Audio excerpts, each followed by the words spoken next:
Hey everyone, welcome to High Playing Games. It's Simon here with Doughlings Arcade. So this is very much a Breakout clone with a smidgen of Puyo Puyo pop and a few other things that you can throw into the mix as well.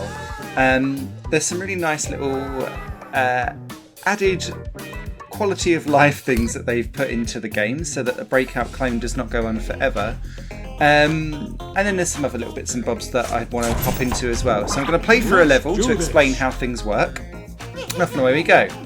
So you play as a little Doughlin on the bottom. You can aim off your first shot and then go back and forth, collecting, or well, basically hitting the Doughlins to get them back to blue. And when you hit them when they're blue, they will then be free and cured of their disease that has turned them to stone.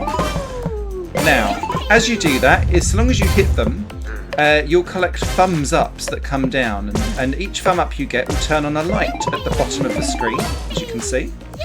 Once that hits 10, you get a show off ability, and that ability depends on which DNA you've got currently installed. Now at the moment I am my base character, so his is a colour ball which then turns everything to the same types of colour, and off and away you go. Also throughout a level you will have, I didn't want to collect, I should have tried to collect that, never mind, is 3 starfish for you to collect, and that will give you currency to upgrade your characters outside of the game itself in a very, very, very, very light RPG element, but welcome nonetheless. And as you can see there, if you hit a falling Doughlin, it will hurt you and your score. And slow you down, but not necessarily kill you, if that makes sense. So, levels are all very much like this. At the top of the screen you've got a little counter that's going across that will tell you how long you've got until the next collection of Doughlins protrude onto the screen. So that's kind of like your time limit.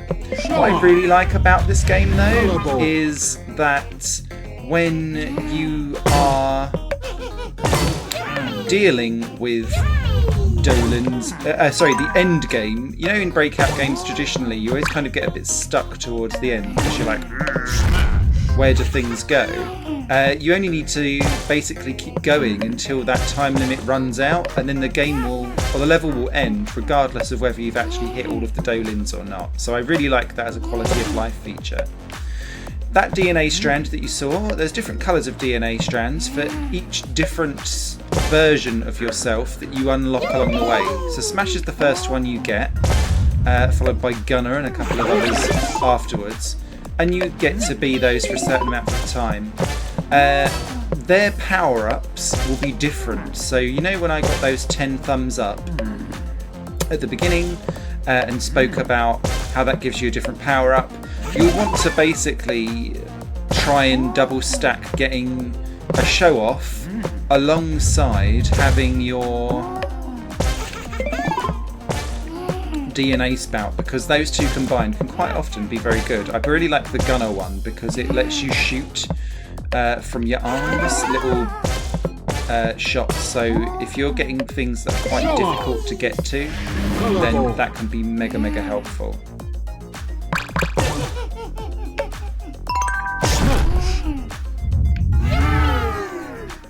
So, there's one slight quirk that I have with this game, and 2 really, on the base level of this. So there's 75 levels for you to complete it. The difficulty just seems to be the length of the level, and the introduction of different types of Doughlins later on in this game, which I've discovered more through the level creation facility, which I'm going to dive into after this is finished. And I'm going to save that show off if it lets me. Because I want to get that DNA, because that's the black one, which is Gunner, which I like. So yeah, that's the kind of the first kind of quirk of this game is that when you change between power-ups or your power-ups finish, your ball disappears and you start again. So it doesn't continue on and like the same ball just changes its state. And I found that really difficult to get used to, just because I'm so used to power-ups wearing off of a ball that's already there. It's an interesting design quirk, and I've not quite got used to it yet. So, there we go. So this lets me do stuff. And now that we've hit the end is nigh section, this is basically survive to the end of the timer going across the top. Let's do a show off for Time Warp so you can see this one in action. This one's particularly helpful, I think. I'd also say that actually the mechanics for hitting the ball and the angles on which it goes are actually a little bit wonky and off, and I don't know if that's because I'm so used to a bat with Breakout being flat or a curved thing in, say, Shatter, and this has got eyes on, and maybe that confuses me somewhat because the eyes change direction, and then maybe I think that makes me think that it's going to go a different way to what it does. I'm not sure. But anyway, when a level is completed, you get 3 starfish if you collected those starfish. If you don't collect any of those starfish, it doesn't matter, but you're aiming to collect them as you go, because if you get them, that then gives you 1, 3, or 1, 2, or 3 starfish gives you 1, 2, or 3 potions, depending on what you've got. Now, those potions, if I flick out, and a Gunji level basically means it's a harder one, which to me, hard translates to longer, not necessarily difficult. So you can see for each of the different things that I've unlocked as you go along, you can upgrade them as you go. So I've already got the first 2 there for Morpheus, but you can extend their colour ball length and how long or many things it might need to take for Morpheus to get colour ball there. And for Smash, it's basically, and for the rest, for Gunner and so on, it's how long they stay in that form and then how powerful essentially that is. So Smash has a Thunder Slap which turns everything on the screen down,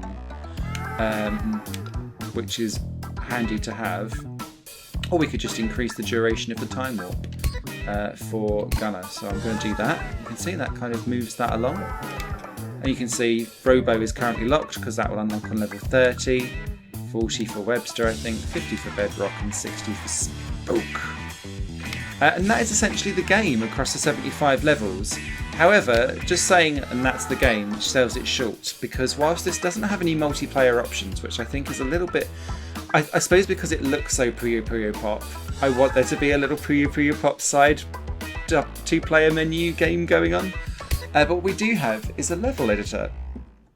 Now, the level editor is relatively simple-ish to create because you basically plate the different dots that you've got, and you can see that on the right-hand side there, where you want things to go, and then how the speed of what they come down. So we've got Duckling there, and look, someone's done it in the shape of a duck. Should we do duck, actually? Let's do duck. And see how we get on. So you can see lots of different DNAs. Let's do this. And this will be tricky to do because we've not got much room to get rid of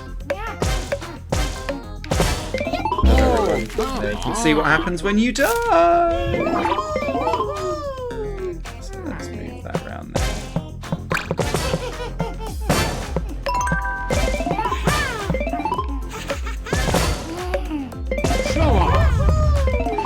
Let's do the show off of the colour ball because instantly that sorts out all of those.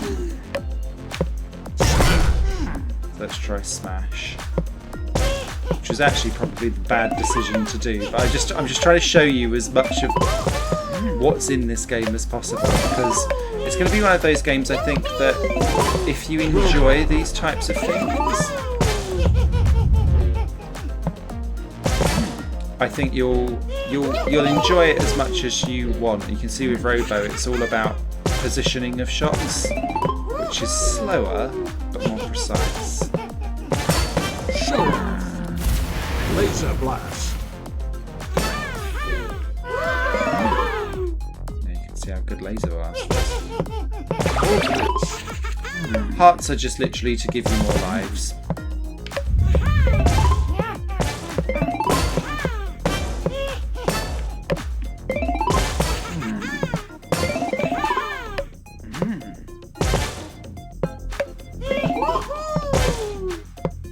And that is the game. So, if I can be minorly critical of this game slightly, It's going to be in a couple of different ways. So I can't get used to Time warp.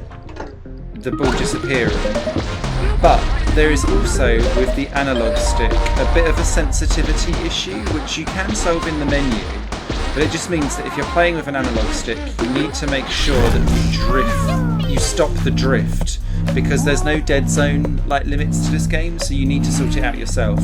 And I found that actually the game was way more responsive and easier to play just by playing with the D-pad on the analog stick or the arrow keys on the keyboard. So just bear that in mind when you're playing. I also think that this bass at the end is quite loud. I'm being quite nitpicky, but you've seen all the game, so there we go. Let's see if we can get to the end of this. This is always the problem at the end of Breakout games. Shatter was the best one to try and get around this, but I like this option as well, of just surviving to the end. So I got my 3 points. You can rate this as a thumbs up or thumbs down. And you can go back to the menu and build your own and share them along. So I really like that as an aspect. But yeah, so that's Doughlings. It's available on PC now. And yeah, if you really do like your Breakout clones, this is another great one to add to the list. It's not going to make you excited till the end of time, but this play, share, create side of stuff will certainly extend its longevity across the 75 level, or beyond the 75 levels that single player does. The sensitivity options to sort out your analog sticks are just in the main options on the main page. So just sort that out, the sensitivity, and you'll be fine with that. But yeah, you guys will take care. A written review will be available on higherplayinggames.com this week. And please do stay tuned on YouTube and on the website for more gaming news. Thanks for watching. Bye for now. This channel is just one of my many projects that cover games, music and film. If you enjoy any of these and would consider supporting me to develop further in the future, you can do so by visiting patreon.com/Satorimon.